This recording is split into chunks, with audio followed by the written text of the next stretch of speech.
할렐루야. 주일 예배의 자리에 나오신 우리 모든 성도님들을 환영하고 축복합니다. 우리 묵상 기도 드리시면서 예배의 자리로 함께 나아가시도록 하겠습니다.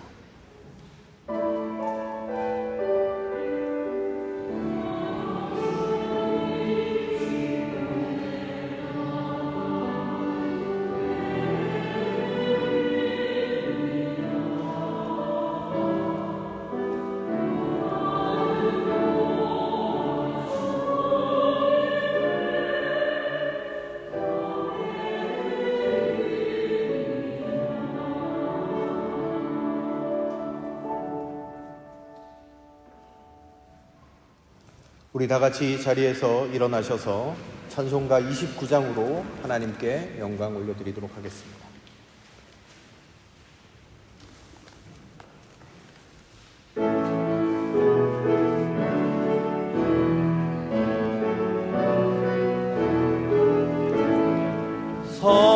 성도여 다 함께 할렐루야 아멘. 주 찬양하여라 할렐루야 아멘. 주 보좌 앞에서 택하신 은혜를 다 찬송하여라 할렐루야 아멘. 만문을 열어라 할렐루야 아멘. 온 하늘 울려라 할렐루야 아멘. 인도자 되시며 친구가 되신 주 그 사랑 끝없다 할렐루야 아멘. 주 찬양하여라 할렐루야 아멘. 찬양은 끝없다 할렐루야 아멘. 거룩한 집에서 주은 총길이며 늘 찬송 부르자 할렐루야 아멘. 사도신경으로 우리의 신앙을 다 함께 고백합니다. 전능하사 천지를 만드신 하나님 아버지를 내가 믿사오며 그 외아들 우리 주 예수 그리스도를 믿사오니 이는 성령으로 잉태하사 동정녀 마리아에게 나시고 본디오 빌라도에게 고난을 받으사 십자가에 못 박혀 죽으시고 장사한 지 사흘 만에 죽은 자 가운데서 다시 살아나시며 하늘에 오르사 전능하신 하나님 우편에 앉아 계시다가 저리로서 산자와 죽은 자를 심판하러 오시리라. 성령을 믿사오며 거룩한 공회와 성도가 서로 교통하는 것과 죄를 사하여 주시는 것과 몸이 다시 사는 것과 영원히 사는 것을 믿사옵나이다. 아멘. 우리 시간 참회의 기도로 주님 앞에 나아가도록 하겠습니다. 하나님, 오늘 이 시간 우리가 주님 앞에 참회의 기도로 나아갑니다. 우리의 모나고 부족한 부분들을 주께 고백하며 나아갈 때 주의 보혈로 우리를 정결케 하여 주시고 주님이 우리를 새롭게 하셨음을 다시 한번 확인하고 인치고 돌아가는 귀한 시간 되게 하여 주시옵소서. 하나님께 모든 것들을 맡깁니다. 하나님, 우리의 옛 모습, 못된 자, 죄악된 모습들 모두 주께 맡기오니 주여 우리를 긍휼히 여겨주시고 주의 거룩함으로 다시금 새롭게 하여 주시옵소서. 이제는 하나님과 나만이 아는 은밀한 죄악들을 주 앞에 낱낱이 고백하며 기도의 자리로 나아가도록 하겠습니다.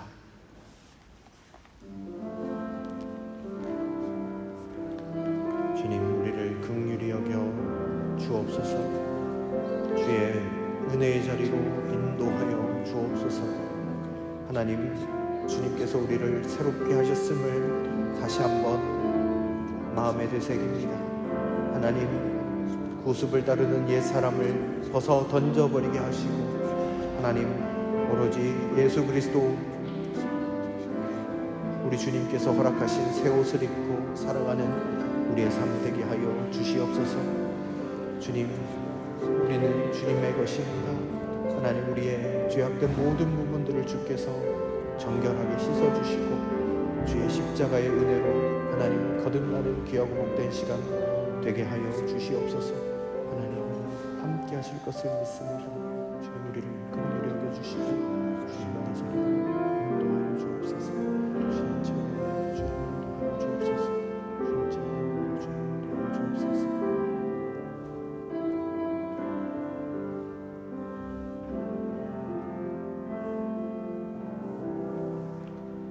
우리는 그리스도 안에서 그의 은혜의 풍성함을 따라 그의 피로 말미암아 속량 곧 죄사함을 받았느니라. 아멘. 자리에 앉아 주시기를 바랍니다. 교동문 63번 말씀, 시편 145편 말씀을 같이 교독하시도록 하겠습니다. 교동문 63번 말씀, 시편 145편 말씀을 함께 교독합니다. 왕이신 나의 하나님이여, 내가 주를 높이고 영원히 주의 이름을 송축하리이다.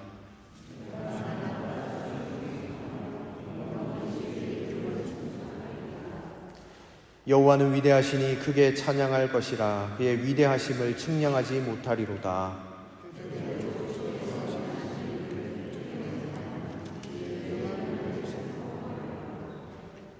주의 존귀하고 영광스러운 위엄과 주의 기이한 일들을 나는 작은 소리로 읊조리리이다.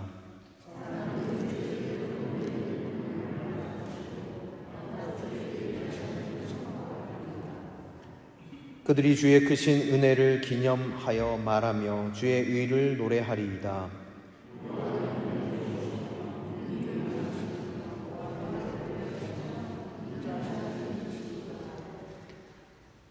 여호와께서는 모든 것을 선대하시며 그 지으신 모든 것에 긍휼을 베푸시는도다.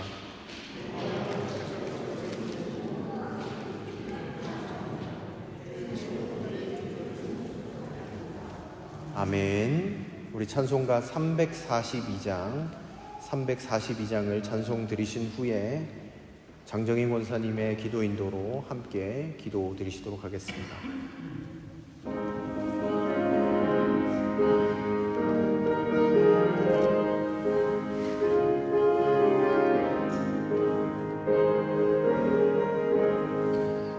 너 시험을 당해 죄 짓지 말고 너 용기를 다해 곧 물리쳐라. 너 시험을 이겨 새 힘을 얻고 주 예수를 믿어 늘 승리하라. 우리 구주의 힘과 그의 위로를 빌라. 주님 내 편에 서서 항상 도우시리. 내 친구를 삼가 잘 선택하고 너행을 삼가 늘 조심하라. 너 열심을 다해 늘 충성하고 온 정성을 다해 주 봉사하라. 우리 구주의 힘과 그의 위로를 빌라. 주님 내 편에 서서 항상 도우시리. 잘 이기는 자는 상 받으리니 너 낙심치 말고 늘 전진하라.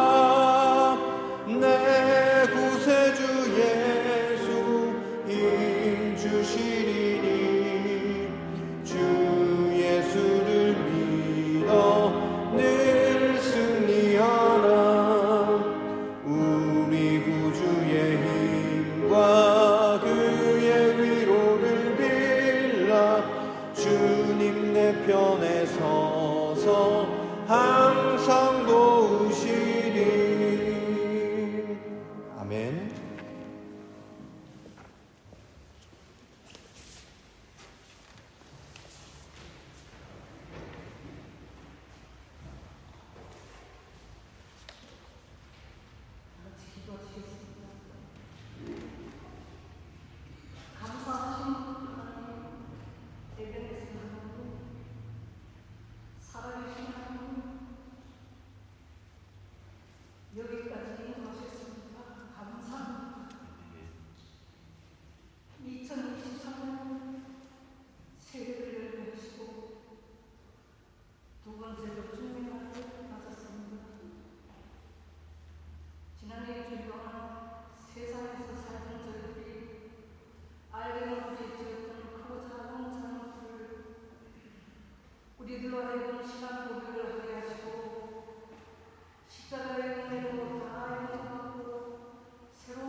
하나님께서 오늘 우리에게 주신 말씀은 다니엘서 6장 10절로 28절까지의 말씀입니다. 구약성경 1389면입니다. 다니엘서 6장 10절부터 28절까지의 말씀입니다. 봉독하겠습니다. 다니엘은 왕이 금령 문서의 도장을 찍은 것을 알고도 자기의 집으로 돌아가서 다락방으로 올라갔다. 그 다락방은 예루살렘 쪽으로 창문이 나 있었다. 그는 늘 하듯이 하루에 3번씩 그의 하나님께 무릎을 꿇고 기도하며 감사를 드렸다. 그때 다니엘에 모함하는 사람들이 들이닥쳐 다니엘이 그의 하나님께 기도하며 간구하는 것을 목격하였다. 그들이 왕에게로 나아가서 다니엘을 고발하려고 왕에게 금령을 상기시켰다. 임금님이 금령에 도장을 찍으시고 앞으로도 30일 동안 임금님 외에 다른 신이나 사람에게 무엇을 간구하는 사람은 누구든지 사자굴에 던지기로 하지 않으셨습니까? 왕이 대답하였다. 그 일은 고칠 수 없다. 그것은 메대와 페르시아의 법을 따라 확정한 것이다. 그들이 왕에게 아뢰었다. 임금님, 유다에서 잡아온 다니엘이 임금님을 무시하고 또 임금님의 도장이 찍힌 금령을 무시하여 하루에 3번씩 기도를 드리고 있습니다. 왕은 이 고발을 듣고 몹시 괴로워하고 다니엘을 구원하려고 마음을 쓰며 해가 질 때까지 온갖 노력을 다하였다. 그때 이 사람들이 왕에게 다가와서 말하였다. 임금님, 메대와 페르시아의 법은 임금님이 한 번 금령이나 법률을 세우시면 그것을 바꾸실 수 없다는 사실을 기억하시기 바랍니다. 그래서 왕이 명령을 내리니 그들이 다니엘을 끌어다가 사자굴에 던져 넣었다. 왕이 다니엘에게 말하였다. 그대가 늘 섬기는 그대의 하나님이 그대를 구하여 주시기를 비오. 사람들이 돌 하나를 굴려다가 어기를 막았고 왕이 그 위에 자기의 도장과 귀인들의 도장을 찍어서 봉하였다. 이렇게 하여서 다니엘에게 내린 조치를 변경할 수 없게 하였다. 그 뒤에 왕은 궁전으로 돌아가서 그날 밤을 뜬 눈으로 지새우며 먹지도 마시지도 않고 즐거운 일은 아무것도 하지 못하게 하였다. 이튿날 동이 틀 때에 왕은 일어나는 길로 곧 사자굴로 갔다. 그 굴 가까이에 이르러서 왕은 슬픈 목소리로 외치며 다니엘에게 말하였다. 살아계신 하나님의 종 다니엘은 들으시오.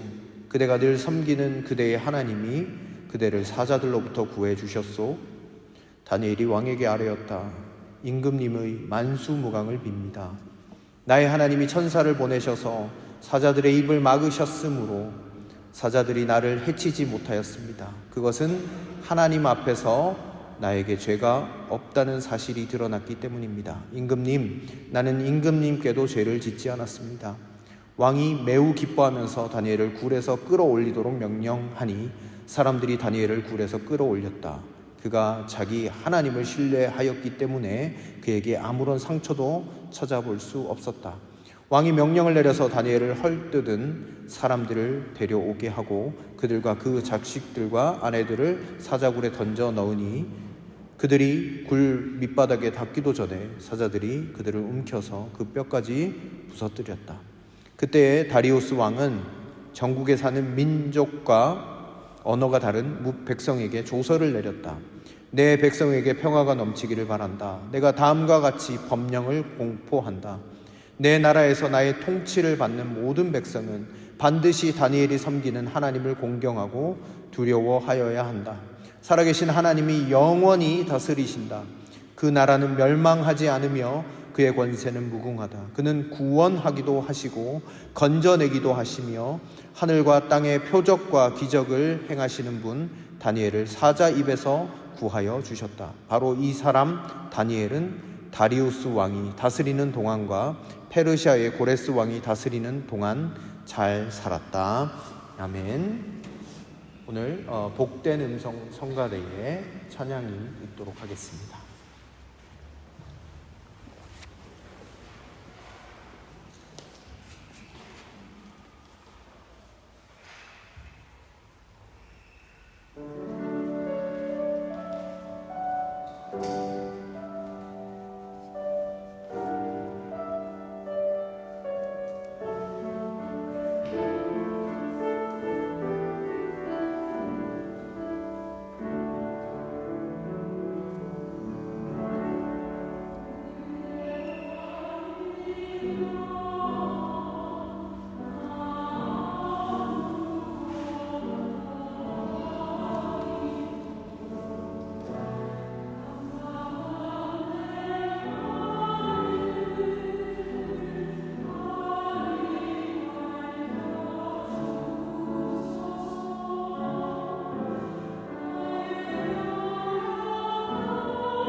아멘.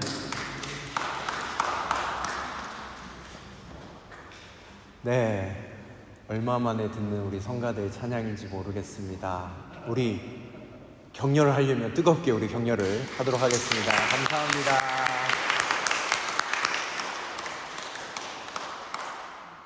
네, 감사합니다. 귀하고 복된 찬양, 또 하나님께는 영광이요, 또 듣는 우리에게는 큰 은혜와 감동이었습니다. 감사드립니다. 오늘 형통한 삶에 대해서 함께 나누고 싶습니다.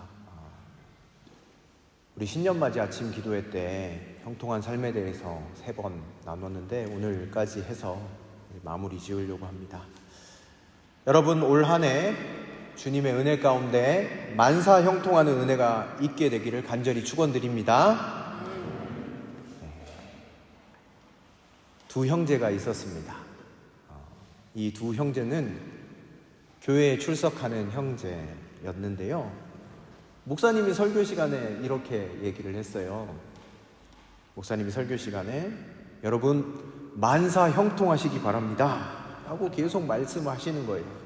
말씀을 듣는데 만사 형통이라는 말이 무슨 말인지 잘 몰라서 설교를 듣고 있던 동생이 형에게 조용히 물어봤습니다. 형, 만사 형통이 뭐야? 그랬더니 형이 옆에서 듣고 있다가 꾀가 나서 이렇게 대답했습니다. 야, 만사를 다 형을 통해서 하란 말이야. 그게 만사 형통이야. 웃기는 말이죠. 네, 만사를 형을 통해서 하라는 말. 이 이야기를 듣는데 저는 한편으로 형이 아니고 하나님이라고 한다면 또 맞는 말처럼 들립니다. 만사를 다 하나님께 맡기고 하나님을 통해서 하는 것이 만사 형통이지, 이런 생각이 들었습니다. 오늘 옆에 계신 분과 이렇게 인사를 좀 나눠주시면 좋겠습니다. 이렇게 인사해 주시길 바랍니다. 새해 만사 형통하시기 바랍니다. 네, 새해 만사를 하나님을 통하여 하십시오. 네, 형을 통해서 하시면 안 됩니다. 네. 우리는 만사 형통이라는 말을 참 좋아합니다. 만 가지 일들이 다 형통하다. 얼마나 좋은 말입니까? 그래서 찬송가도 이 찬송가가 좋죠. 나의 갈 길 다가도록 예수 인도하시니 무슨 일을 만나든지 만사 형통하리라. 무슨 일을 만나든지 뭐요? 만사 형통하리라. 아멘 소리가 절로 나오는 좋은 찬송입니다. 이따가 부를 겁니다. 네, 우리는 모든 일에 만사 형통되기를 소망하고 소망하는 것이 우리의 삶입니다.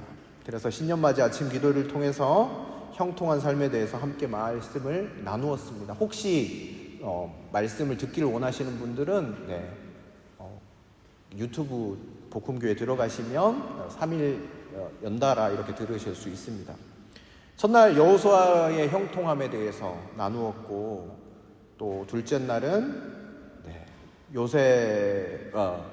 첫째 날이 여호수아였고 둘째 날이 바울이 어떻게 해서 형통함을 추구했는가, 그리고 어제는 요셉 이야기를 함께 나누었습니다. 오늘은 그 마지막 시간으로 만사에 형통한 사람이 되려면 어떻게 우리가 살아가야 할 것인가에 대해서 다니엘을 통해서 은혜 받는 시간을 갖고 싶습니다.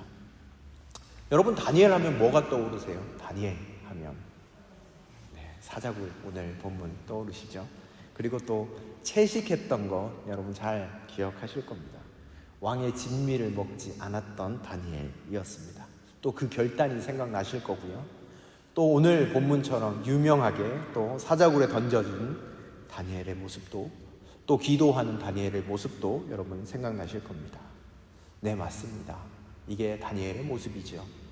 그런데 오늘 한 가지를 더 새로운 사실을 추가해드리고 싶습니다. 다니엘은요, 만사 형통한 사람이었습니다.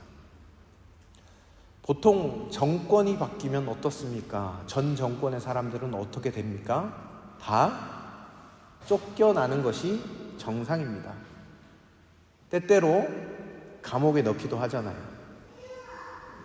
옛날에 왕만 바뀌어도 전 왕의 신하들은 죽임을 당하는 경우가 허다했습니다. 여러분, 우리나라를 보시기 바랍니다. 정권 바뀌면서 수많은 사람들이 굴비 엮어가지고 다 들어가고 보복수사하고 그동안 그것들이 자행되어 왔고 지금도 자행되는 것처럼 보이는 것이 오늘날 우리나라의 모습입니다.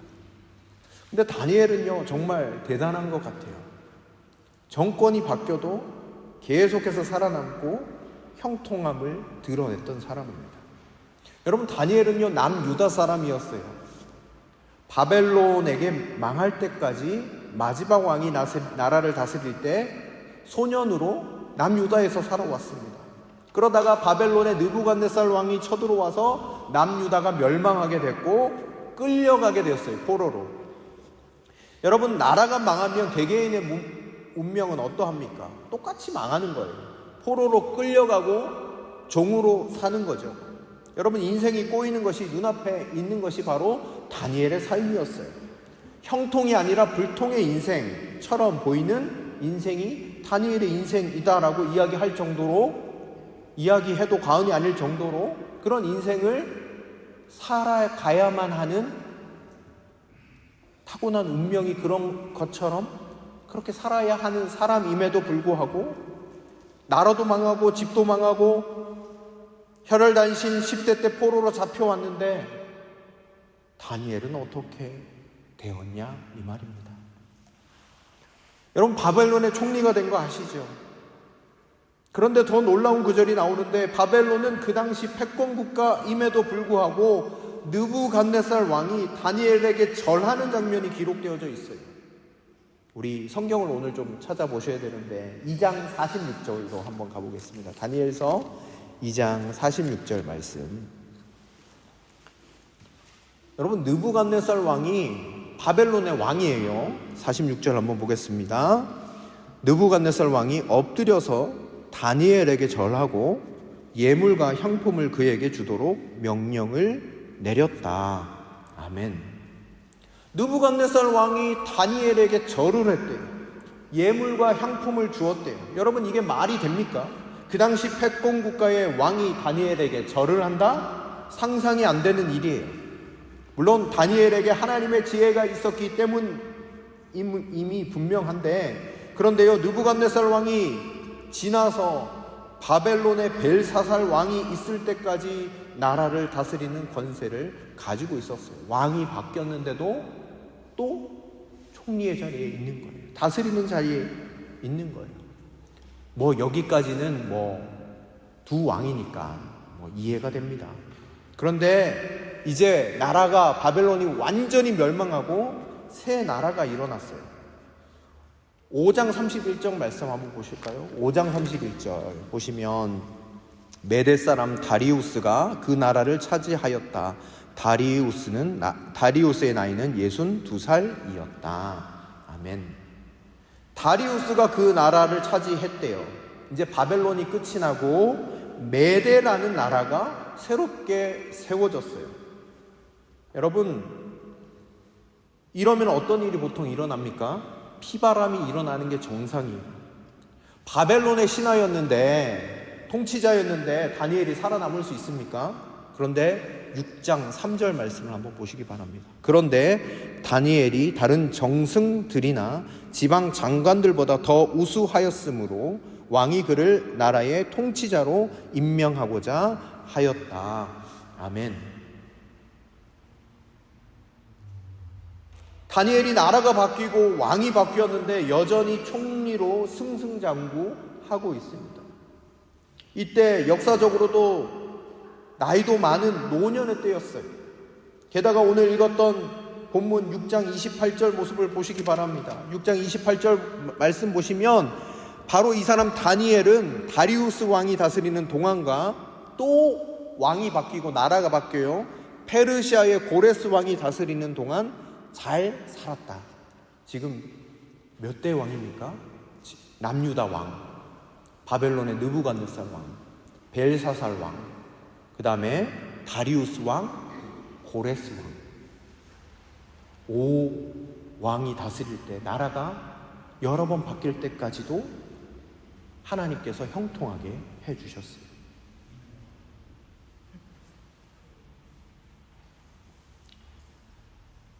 왕이 페르시아 왕국이 바뀌고 함에도 불구하고 그는 형통한 사람이라고 칭함을 받았습니다. 그 이유가 무엇입니까? 오늘 6장 4절 말씀을 같이 한번 보겠습니다. 6장 4절 5절 말씀인데요, 제가 읽어드리겠습니다. 그러자 다른 정승들과 지방 장관들이 다니엘이 나라 일을 잘못 처리한 것을 찾아내려 하였다. 그러나 그들은 그에게서 아무런 실책이나 허물을 발견하지 못하였다. 다니엘이 임무에 충실하여 아무런 실책이나 허물이 없었기 때문이다. 그래서 그들은 서로 말하였다. 다니엘이라는 자는 그가 믿는 신의 법을 문제 삼지 않고는 고발할 근거를 찾을 수 없다. 아멘. 여러분, 다니엘이 이렇게 형통할 수 있었던 이유가 여기 나와 있어요. 하나님 앞에서 속이는 것 없이 아주 정직히 행하였던 것을 볼 수 있습니다. 정직함이 형통함의 비결이었어요. 늘 하나님 앞에서 행했던 사람입니다. 여러분, 나라가 새롭게 세워지면 개국 공신들이 있을 것 아닙니까? 메대의 왕 다리우스가 다니엘을 중용했습니다. 바벨론의 신하인데 이게 좋을 리가 있겠습니까? 개국 공신들한테. 그러니까 어떻게 행했어요? 탈탈 털어서 먼지가 나나 안 나나 보자 이거예요. 그런데요, 털어도 먼지 안 나는 사람이 오늘 성경에 여기 있습니다. 털어도 먼지가 안 나는 다니엘이었어요. 정확한 거예요. 정직한 거예요. 아무런 실책이나 허물이 없었다라고 이야기합니다. 여러분, 책 중에 나는 정직한 자의 형통함을 믿는다라는 책이 있어요. 물론 김동호 목사님, 하용조 목사님 여러분들이 공동 집필하신 책인데, 그 책의 요지가 무엇인가? 하나님 앞에서 정직하게 행하면 하나님께서 그의 인생을 형통하게 하신다는 것이 그 책의 요지예요.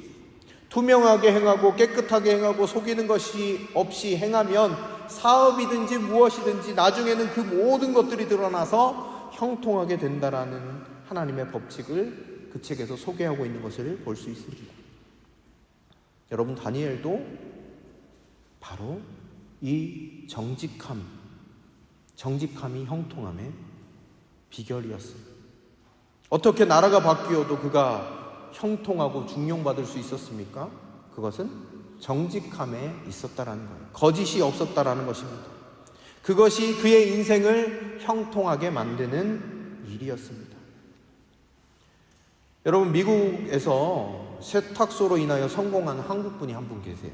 그는 한국에서 교사로서 교편 생활을 하시다가 미국으로 이민을 가게 되셨는데, 그 땅에 말이 통합니까? 마땅히 할 일이 없자 세탁소 일을 하면서 살아가고 계셨어요. 근데 감사하게도 이분은 예수님을 믿는 분이셨는데 수입의 일부분을 선교사님들에게 후원하고 지원하는 일을 하면서 그렇게 계속해서 살아오셨습니다. 하지만 그에게 날마다 고민되는 것이 무엇이었냐면 세탁소를 때려치울까 말까, 이게 계속 고민이었어요. 그의 마음에 아이를 가르치던 이전의 모습과 자신의 모습을 그곳에서 물론 비교하면서 내 모습이 왜 이럴까 이렇게 생각하면서 고민하고 또 고민하셨대요. 그러던 어느 날 이제 세탁물이 오면 주머니를 뒤지잖아요. 뭐가 있는지 없는가 이렇게 뒤지는데, 세탁물의 안주머니를 보니까 $2,700가 있는 거예요. 고민이 들기 시작했습니다, 이분이. 그러면서 투덜거리면서 고민하다가 투덜거리면서 이렇게 말했습니다. 하나님, 하는 일도 힘들고 자존심도 상하는데 왜 시험거리까지 저에게 줍니까? 이렇게 하나님께 원망했대요. 그러고 며칠이 지난 후에 세탁물 주인이 오자 이분이 어떻게 할게요? 돌려줬을까요? 안 돌려줬을까요? 맞습니다, 집사님. 돌려주셨습니다. 세탁물과 함께 주인에게 돈을 함께 돌려줬어요. 얼마 후에 세탁물의 주인은 이 사람을 다시 찾아왔어요. 알고 보니까 그 세탁물의 주인이 항공사의 부사장이었습니다. 그래서 700명의 직원을 고용하는 사업체의 대표이사를 좀 맡아줬으면 좋겠다라는 거예요. 당신이 정직하게 행하는 것을 내가 봤다. 정직하게 이 지금 세탁물을, 우리 항공사에 있는 세탁물을 막는 거기에 대표이사를 좀 맡아줬으면 좋겠다라고 이야기를 하는 것입니다. 그렇고 그런 이야기라고 여러분 생각이 드십니까?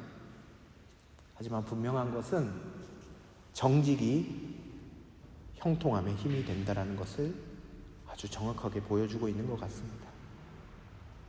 여러분, 정직하려면 때때로 용기가 필요합니다. 때때로 눈앞에 있는 당장의 이익을 버리고 나아가야 할 수도 있어요. 여러분, 그러나 다니엘은 하나님 앞에서 늘 정직하게 행했습니다. 정직함이 형통함의 열쇠였다라는 것이죠. 그리고 다니엘서 곳곳에서 하나님이 다니엘을 어떻게 부르고 계시는가, 여러분들이 시간이 나시면 다니엘서를 한번 쭉 읽어보시길 바랍니다. 하나님이 사랑하는 자라고 칭함을 받습니다. 하나님께서 사랑하시는 자가 다니엘이다라는 이야기가 곳곳에 등장하고 있습니다. 사랑하는 성도 여러분, 올 한 해 늘 하나님 앞에서 정직함으로 나아가실 수 있길 바랍니다. 그래서 주께서 주시는 형통함이 우리의 삶에 가득하게 되기를 주님의 이름으로 축원드립니다. 둘째로, 다니엘이 어떻게 형통할 수 있었는가? 매사에 하나님이 다스리신다, 하나님이 통치하신다, 그것을 마음에 품고 살아갔던 사람이기에 그는 형통할 수 있었어요. 여러분, 한 나라의 왕이 명령 내리면 상식적으로 지켜야 하는 것이 마땅하잖아요. 그런데 다니엘의 모습을 보면 그렇지 않은 것 같아요. 꼭 보면 왕의 명령보다 자신의 인생의 경영과 통치는 하나님께 있다라고 늘 고백하면서 나아가는 인생 같아 보여요. 여러분, 그가 10대 때 포로로 잡혀왔어요. 그를 바벨론 사람으로 교육시키기 위해서 바벨론은 어떻게 합니까? 정신을 개조하기 위해서 학문을 가르쳐요. 언어를 가르쳐요. 바벨론 사람으로 동화하기 위해서 계종을 강요했습니다. 여러분, 이름은 사람의 전체의 삶을 담고 있는 것이 이름이잖아요. 예전에 조선시대 일제강점기 때도 조선시대에도 창씨개명을 했잖아요. 그렇죠? 다니엘 이름도 바벨론 사람들이 바꿔 부르게 했습니다. 다니엘 이름의 뜻이 하나님은 나의 심판자이시다라는 뜻인데 다니엘 이름을 바꿔요. 성경 보시면 벨드사살이라는 이름으로 바꾸어 버립니다. 이 뜻은 무엇이냐면 벨이라는 신이 나의 보호자입니다 라는 뜻입니다. 그런데 다니엘은요, 자신의 이름을 포기하지 않았습니다. 계속해서 다니엘이라고 소개하고 있습니다. 그뿐만이 아닌 사건이 또 있었죠. 생활 양식도 바꾸려고 했어요. 왕이 지정한 음식과 포도주를 날마다 줬습니다. 고기와 포도주는 당시 대표적인 제사 음식이었는데 단순히 음식의 문제가 아니라 신앙의 문제였습니다. 그런데 다니엘서 1장을 보면 다니엘이 뜻을 정하여 왕의 음식과 그가 마시는 포도주로 자신을 더럽히지 아니하겠다라고 결단하고 있습니다. 오히려 더 나아가서 자신을 관리하는 환관장에게 은혜와 긍휼을 구합니다. 10일만 시험해보라고 이야기합니다. 왜 이렇게 용감하게 목숨을 걸고 이렇게 행했겠습니까? 그는 분명히 알았던 거예요. 개인이나 국가나 역사나 인류는 지극히 높으신 하나님이 다스린다라는 사실을 확고하게 믿고 나아갔기 때문입니다. 그러니 어떻게 되었습니까? 오늘 제가 읽어드릴게요. 1장 17절 말씀인데요. 하나님은 이 네 젊은 이들이 지식을 얻게 하시고 문학과 학문에 능통하게 하셨다. 그 밖에도 다니엘에게는 환상과 온갖 꿈을 해석하는 능력까지 주셨다. 그뿐만이 아닙니다. 오늘 본문에서 다니엘이 사자굴에 들어갔던 장면의 본문을 읽었습니다. 그가 왕의 조서에 도장이 찍힌 줄 몰랐습니까? 알았잖아요. 그런데도 하나님께 기도하러 올라갔습니다. 여러분, 세상의 왕의 조서와 명령이 그의 인생을 주관하는 것이 아니었어요. 다니엘은 하나님의 통치와 하나님의 법을 섬기면서 나아갔어요. 그래서 다리우스 왕도 알았습니다. 이 다니엘의 형통함이 어디에서 오는가 알았어요. 그래서 보시기 바랍니다. 사자굴에서 다니엘이 나왔을 때 그때 다리우스 왕이 어떻게 하나님을 찬양하고 있습니까? 6장 26절 27절 말씀 여러분 한번 보실까요? 6장 26절 27절 말씀입니다. 내가 다음과 같이 법령을 공포한다. 내 나라에서 나의 통치를 받는 모든 백성은 반드시 다니엘이 섬기는 하나님을 공경하고 두려워하여야 한다. 살아계신 하나님이 영원히 다스리신다. 그 나라는 멸망하지 않으며 그의 권세는 무궁하다. 그는 구원하시기도 하시고 건져내기도 하시며 하늘과 땅에서 표적과 기적을 행하시는 분 다니엘을 사자의 입에서 구하여 주셨다. 아멘. 여러분, 다리우스 왕은 이스라엘과 유다의 왕이 아닙니다. 이방의 왕이었습니다. 그런데 다니엘의 형통한 삶을 통해서 누구를 찬양하고 있습니까? 전능하신 하나님께 찬양을 드리고 있어요. 그리고 모든 백성들에게 이와 같이 할 것을 이야기하고 있어요. 어제 아침 기도 때도 말씀드린 것처럼 형통함을 통해서 하나님께 영광을 올려드리는 사람, 그 사람이 바로 다니엘이었다라는 겁니다. 사랑하는 성도 여러분, 우리가 인생을 살다가 보면 각자 사는 방식이 있어요. 자신만의 보이지 않는 방법으로 살아가는 것이 우리의 인생 아닙니까? 그렇게 습관처럼 수십 년을 살아가는 것이 우리의 삶입니다. 사랑하는 성도 여러분, 오늘 이 말씀이 여러분들에게 도전이 되는 말씀이 되면 좋겠습니다. 여러분들의 삶의 방식과 세상의 방법보다 하나님이 모든 것들을 다스리심을 믿고 신뢰하는 저와 여러분들이 되실 수 있기를 주님의 이름으로 축원드립니다.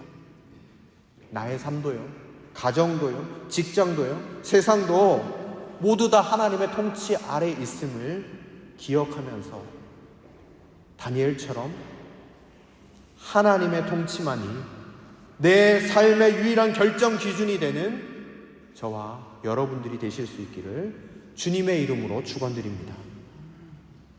마지막 세 번째로 다니엘이 어떻게 형통할 수 있었는가? 그것은 바로 하나님과의 친밀함이었습니다. 6장 10절 말씀 우리 같이 한번 읽어보시면 좋겠습니다. 6장 10절입니다. 시작. 다니엘은 왕이 금령 문서에 도장을 찍은 것을 알고도 자기 집으로 돌아가서 다락방으로 올라갔다. 그 다락방은 예루살렘 쪽으로 창문이 나 있었다. 그는 늘 하듯이 하루에 3번씩 그의 하나님께 무릎을 꿇고 기도하며 감사를 드렸다. 아멘. 하나님의 통치를 믿으면서 하나님께 무릎을 꿇고 기도했습니다. 하나님과의 친밀함이 그의 인생을 형통하게 만들었습니다.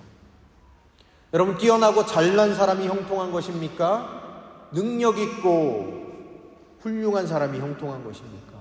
아닙니다. 하나님과의 친밀함을 목숨처럼 여기며 가까이 하는 사람이 형통한 사람입니다. 앞에서 말씀드린 것처럼 메대 나라 다리우스가 바벨론을 멸망시키고 왕이 되었습니다. 나라의 영토가 광대하니까 효율적으로 통치하기 위해서 총리를 세웠는데 그중 하나가 다니엘이었습니다. 여러분, 다니엘은 바벨론의 총리였던 사람입니다.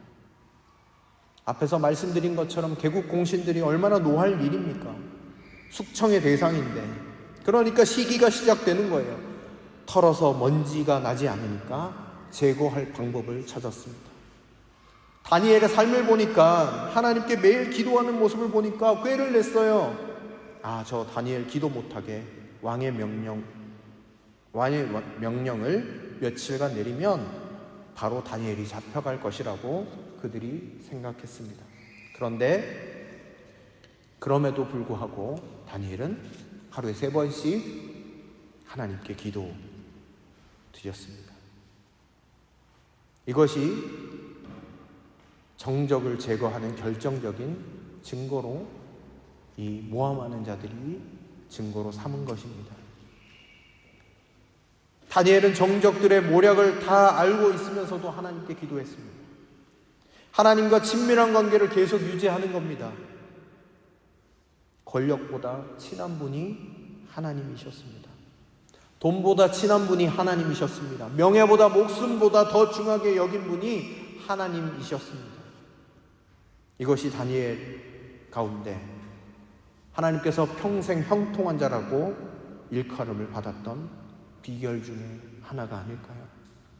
그래서 어떻게 되었습니까? 오늘 본문처럼 사자굴에 던져졌죠. 그러나 다니엘은 죽지 않았습니다.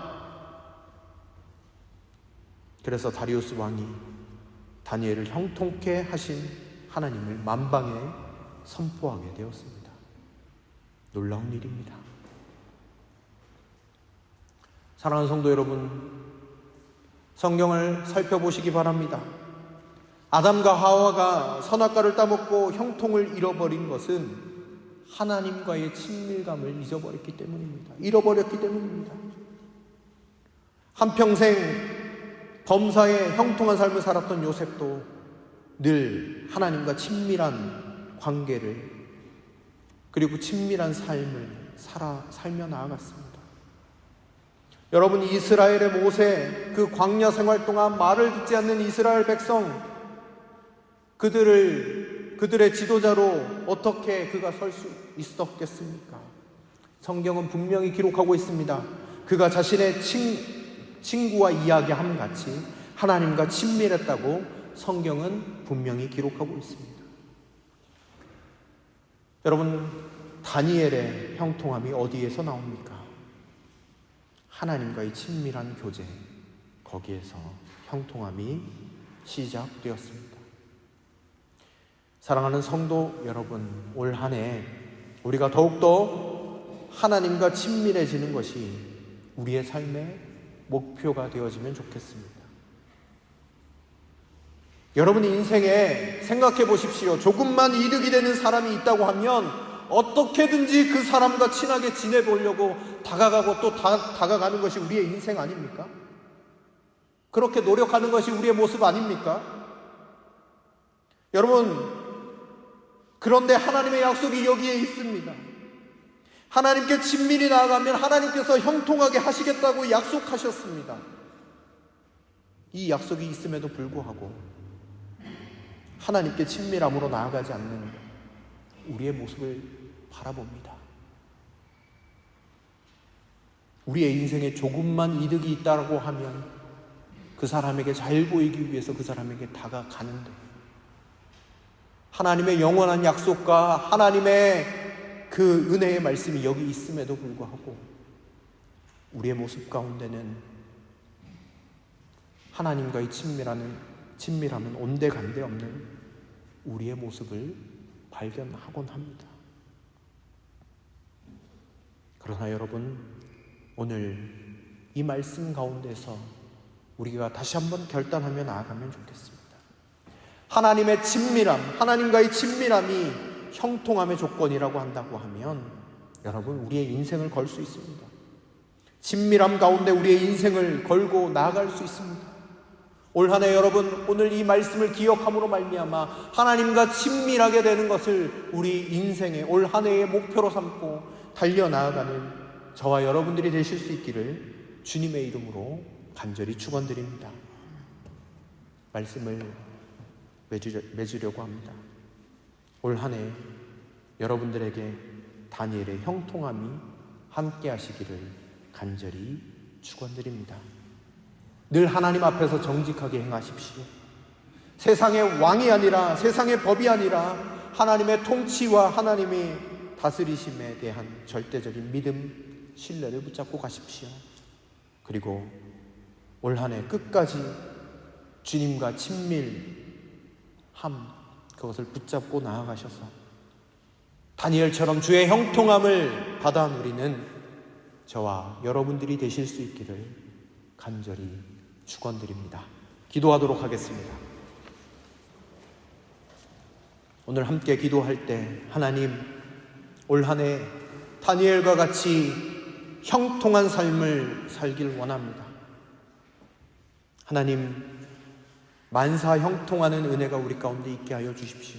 오늘 말씀처럼 늘 하나님 앞에서 정직하게 행하게 하시고 세상의 법이 아니라 하나님의 법, 하나님의 통치하심을 신뢰하며 나가게 하시고 주님과 함께 친밀한 교제 가운데 나아가는, 그래서 형통함을 누리는 나의 삶 되게 하여 주십시오. 이렇게 고백하시며 기도하시길 바랍니다. 그리고 또 우리 사랑하는 환우들을 위해서, 선교지를 위해서 우리 뜨겁게 기도하며 이 시간 나아가도록 하겠습니다. 기도하시겠습니다. 하나님 아버지, 감사합니다. 오늘 말씀을 통하여 우리 가운데 은혜를 허락하여 주신 것을 감사합니다. 하나님 아버지, 다니엘이 형통한 인생을 살았던 것을 우리가 바라봅니다. 하나님 아버지, 우리 가운데 알려주신 것을 감사합니다. 하나님, 우리도 형통한 인생이 되어지길 원합니다. 하나님 아버지, 하나님과 친밀한 교제, 하나님 아버지, 하나님의 법을 하나님 사모하며 나아가는 우리의 삶 되게 하여 주시고, 하나님 늘 정직히 행함으로 하나님 아버지, 하나님께서 주시는 그 형통함을 누리는 복된 인생 살아갈 수 있도록 인도하여 주시옵소서. 하나님, 우리 사랑하는 환우들 하나님 어느 곳에 있든지 하나님 붙잡아 주시고, 하나님 아버지, 하나님의 능력으로 새롭게 하여 주시옵소서. 하나님께서 함께하여 주실 줄로 믿습니다. 주님 아버지, 함께하여 주옵소서. 하나님 아버지, 또한 간절히 기도하기는 하나님 아버지, 요르단과 말라위 땅 하나님 기억하시고 능력으로 함께하여 주시옵소서.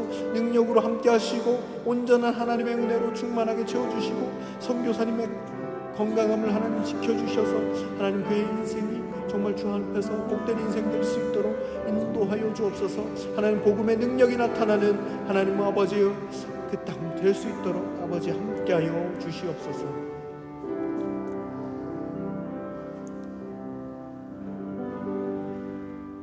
하나님 감사합니다. 올 한 해 우리의 인생이 형통한 인생이 되어지길 원합니다. 다니엘과 같이 많은 사람들에게 존경받고 인정받고 또 우리의 삶을 통하여 하나님께 영광이 되는 그런 삶이 되어지길 원합니다. 하나님, 올 한 해 정직히 주님 앞에서 행하게 하시고 세상의 법, 세상의 방법이 아니라 하나님이 모든 것들을 다스리고 계심을 믿고 확신하는 올 한 해 되게 하여 주옵소서. 그리고 올 한 해 주님께서 우리와 함께 하시며 우리의 기도를 듣고 계심을 믿고 신뢰하며 늘 친밀함 가운데로 나아가 주의 형통함을 받아 누리는 귀하고 복된 복음교회 모든 성도님들 되실 수 있도록 은혜 위에 은혜를 더하여 주시옵소서. 자녀 손손 잘 되는 은혜를 허락하여 주시고 건강의 복을 허락하여 주시고 하나님, 우리 성도님들의 삶을 통하여 많은 사람이 옳은 대로 돌아오게 하는 귀하고 복된 삶 될 수 있도록 역사하여 주시옵소서. 오늘 주님 앞에 귀한 예물을 구별하여 드립니다. 하나님, 주님 앞에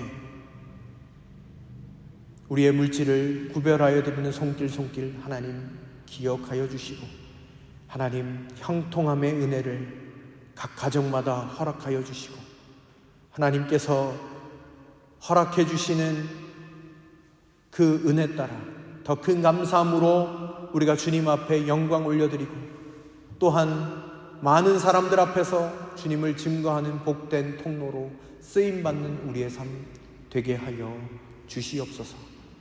모든 것 감사드리며 예수님의 이름으로 기도드립니다. 아멘.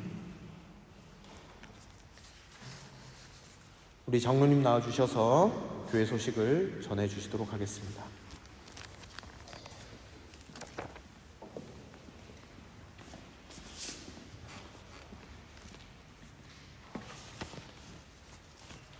네, 복된 주일입니다. 주일 예배에 참석하신 교우들을 주님의 이름으로 환영합니다.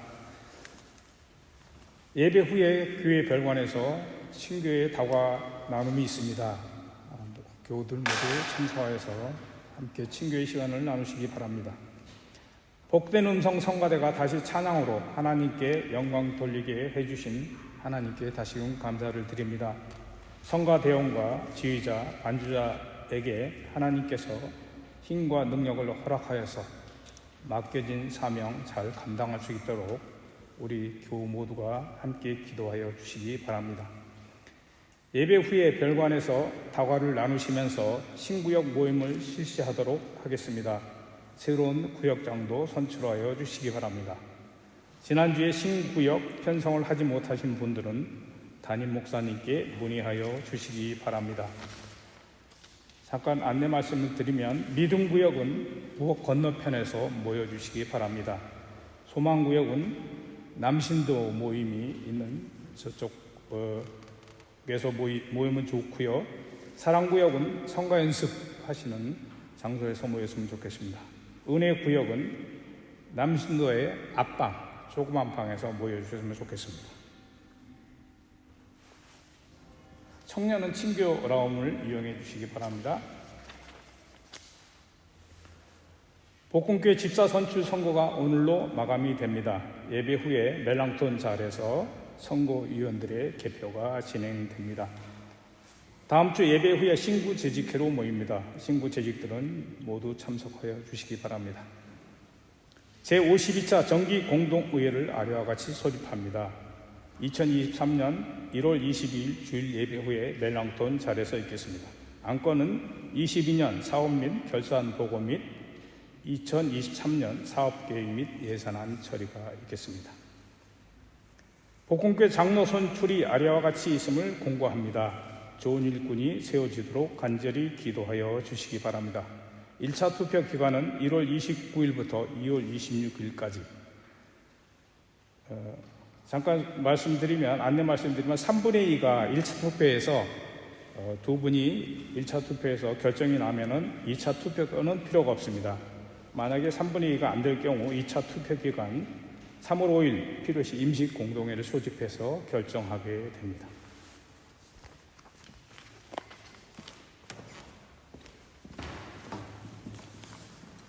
우리 다 같이 자리에서 일어나시도록 하겠습니다. 찬송가 384장을 같이 찬송 드리고 축도함으로 예배를 마치도록 하겠습니다.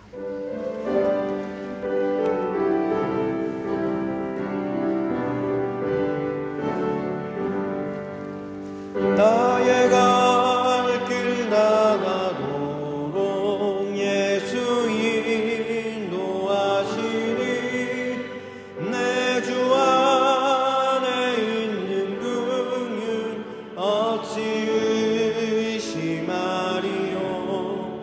믿음으로 사는 자는 하늘 위로 받겠네. 무슨 일을 만나든지 만사형통하리라. 무슨 일을 만나든지 만사형통하리라.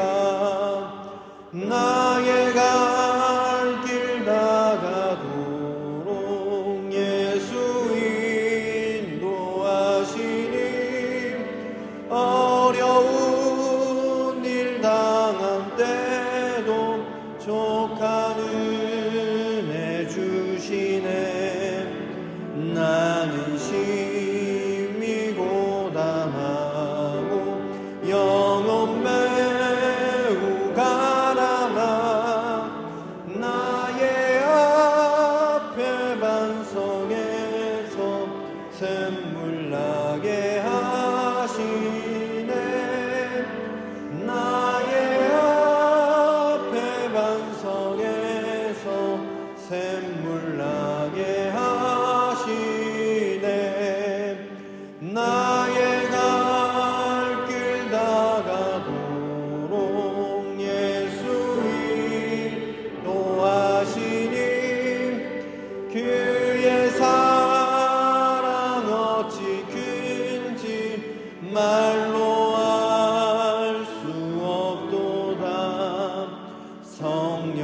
담아 받은 영혼 하늘 날아갈 때에 영영 부를 나의 찬송 예수 인도하셨네 영영 부를 나의 찬송 예수 인도하셨네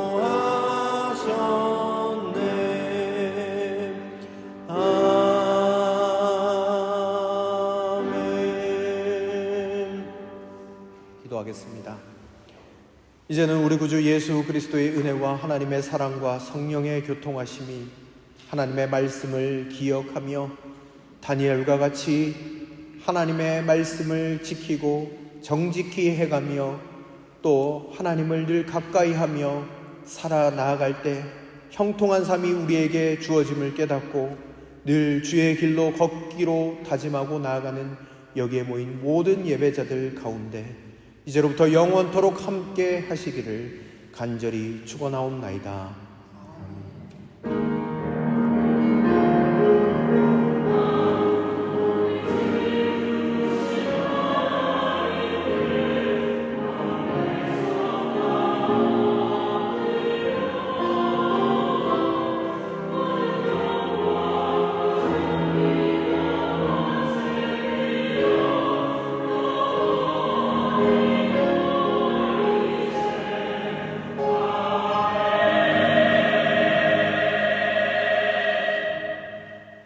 아멘. 예배를 모두 마쳤습니다.